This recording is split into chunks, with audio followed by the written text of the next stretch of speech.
આજે વાગે ભેરી ભૂંગળ સાથ રાગ રાગિણી સંગાત વાગે ભેરી ભૂંગળ સાથ રાગ રાગિણી સંગાત જગન્નાથ ના જયનાદ ને ગજાવી રે ભીડ જામી એ ભીડ જામી જમાલપુર અષાઢ બીજની ભીડ જામી જમાલપુર અષાઢ બીજની.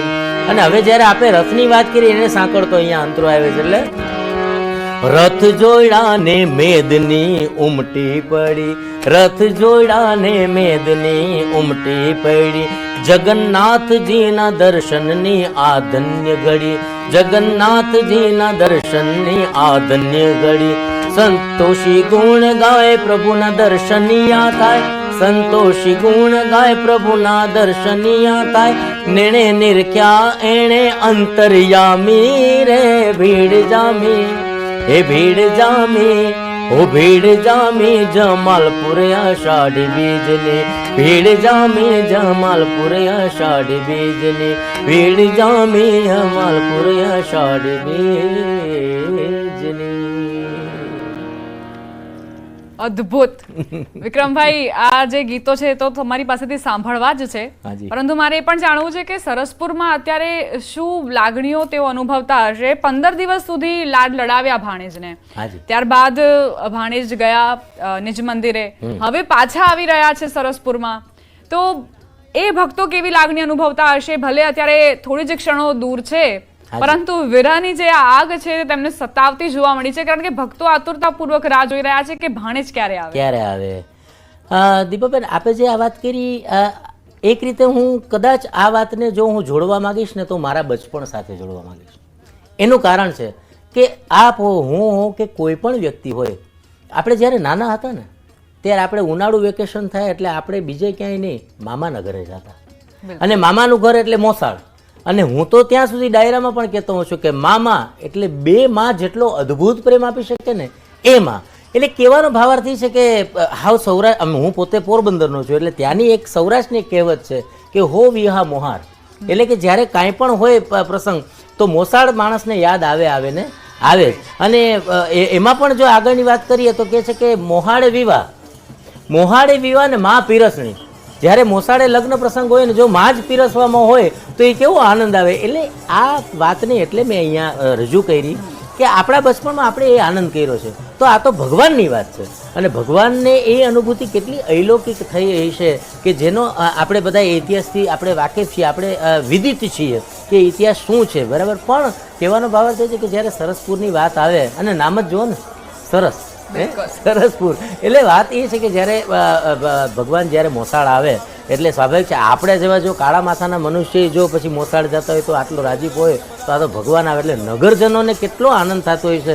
હું તો ખરેખર જે આપ ન્યૂઝ 18ના માધ્યમથી અત્યારે આ ઓન સ્ક્રીન હું જોઈ રહ્યો છું ને, આ દર્શન થાય છે ને એમાંય પાવન થઈ જાય.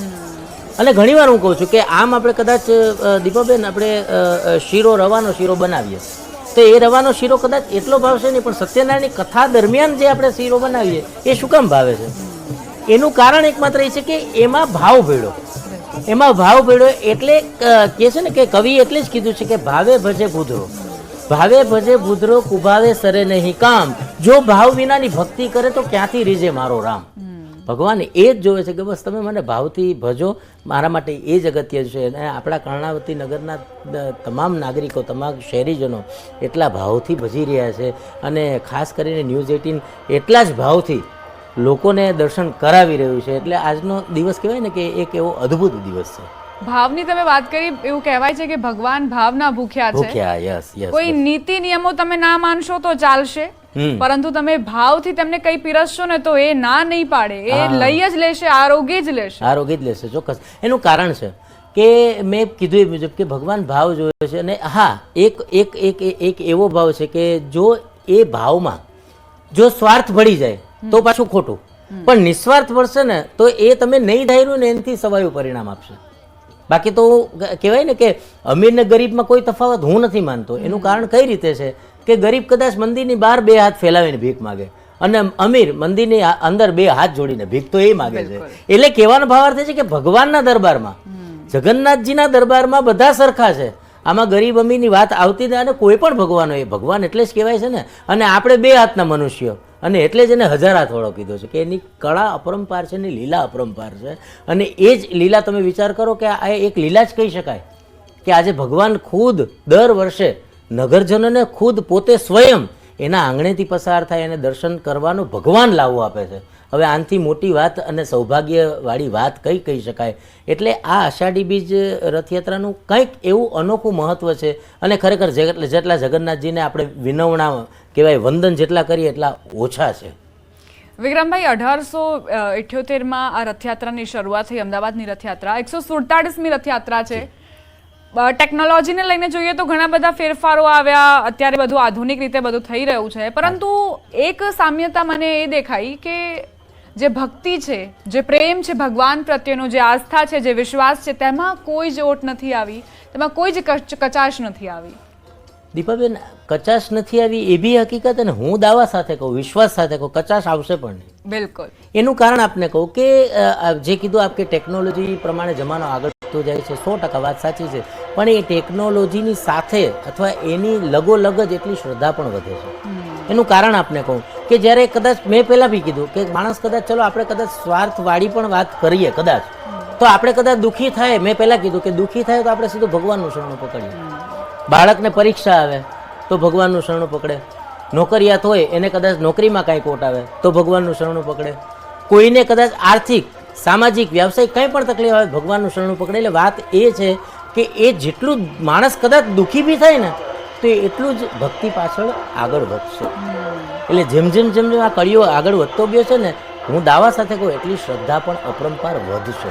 અને આજે આપણે જે કીધું કે જે પ્રમાણે ભક્તિ વધતી જ ગઈ છે, કે આ કહું છું ને કે આ ભક્તિ વધતી જ જશે, એમાં કોઈ શંકાને સ્થાન નથી. એનું કારણ છે કે બસ ભગવાનથી મોટું કોઈ નથી, આપણે કહીએ જ છીએ ને, એની જ આ વાત છે. વિક્રમભાઈ, હવે તમારા શબ્દમાં કાળિયા ઠાકોરને કઈ રીતે ભક્તિ ગીત તમે અર્પિત કરશો? જરૂર જરૂર.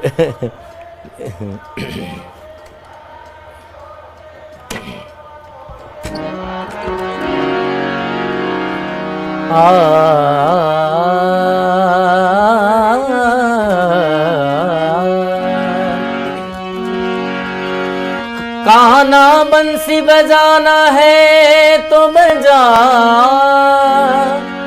वरना बंसी बजाना छोड़ दे, आना है तो सामने आ, पर्दे में रहना छोड़ दे. દીપાબેન, આપણે બધાને, તમામ દર્શક મિત્રોને ગમતું એક એવું ગીત દ્વારકાધીશનું અહીંથી રજૂ કરવું છે. એટલે દ્વારિકાનો નાથ મારો રાજા રણ છોડ છે, તમે મુને માયા લગાડી જી રે. દ્વારિકાનો નાથ મારો રાજા રણ છોડ છે, તમે મુને માયા લગાડી જી રે. તમે મુને માયા લગાડી મારા વાલા, તમે મુને માયા લગાડી મારા વાલા, કાનુડાએ માયા લગાડી જી રે, કાનુડાએ માયા લગાડી જી રે. સુદામાનો મિત્ર મારો રાજા રણ છોડ છે, તમે મુને માયા માયા લગાડી જી રે. દ્વારિકાનો નાથ મારો રાજા રણ છોડ છે, તમે મુને માયા લગાડી જી રે. તમે મુને માયા લગાડી મારા વાલા, તમે મુને માયા લગાડી જી રે. કાનુડાએ માયા લગાડી જી રે. દ્વારિકાનો નાથ મારો રાજા રણ છોડ છે, તમે મુને માયા લગાડી જી રે. તાળી પાડો તો મારા શ્યામને